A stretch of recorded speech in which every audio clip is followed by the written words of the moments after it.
We're back at TEDxOrangeCoast, and with me is Hsing Wei, and Hsing is a interactive designer and tinkerist, and she is the co-founder of The Makery and a TEDx speaker today.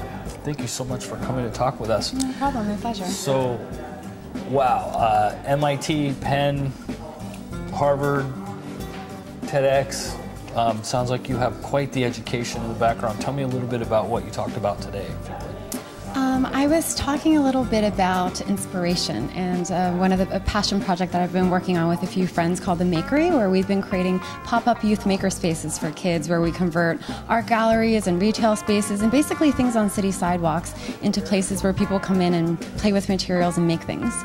So you're basically just giving people tactile, materials that they can invent or do artwork, or is this an innovative space? What type of space is it? So it's a space where I would hope anyone who wants to come in to explore something might, but we install it with 3D printers and soldering equipment, electronic fabrication materials. So you can think of it almost like a gym that has equipment to help you work out.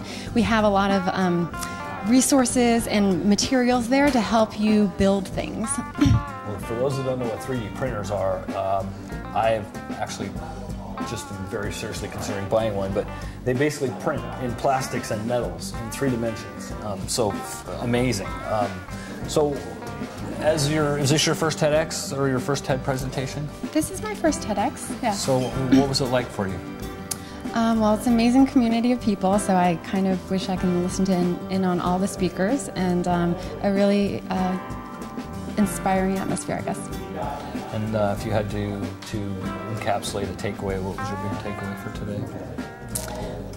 My big takeaway is everyone has these wonderful to-dos that I hope that I will take their advice and try and incorporate into my life too. So now I see you're called a tinkerist. I'd like you to tell me what that means to you.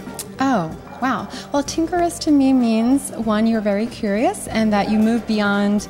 I like to basically try out all my ideas, whether that's in a little way or in a larger way, basically move from my idea to actually playing with some materials, formulating it, trying out with some others, and then doing it again and again and again. So there's not nearly enough girls doing mathematics and science and STEM in general in America. What got you motivated to do that as a female? Yeah, that's a really great point.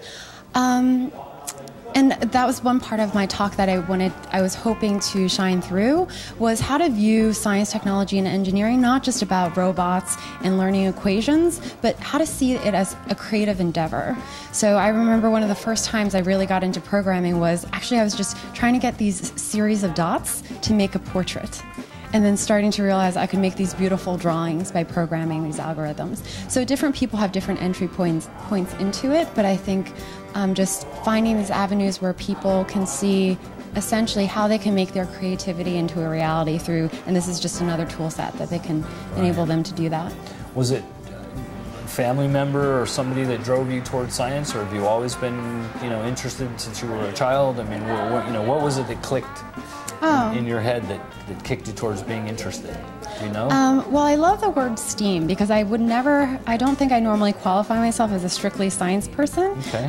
While I was in science fair, I was also in theater. Oh. So I think it was a mixture, luckily, of growing up, both having scientists and other technical people in my family and around me, surrounding me with that, and also people who are quite artistic. And I think it's that blend that has actually just made me very passionate about the DIY maker movement and seeing how to merge these two fields and bring more and more people into understanding that circuits and electronics and programming, all these aren't necessarily impenetrable. Right. And that everyone has that vision that can manifest itself through learning new things. Well, and that's good because innovation, art, and science, the combination is what's required if we're going to have new and exciting things happening in the future. So thank you so much for taking the time to talk with me. I appreciate it very much.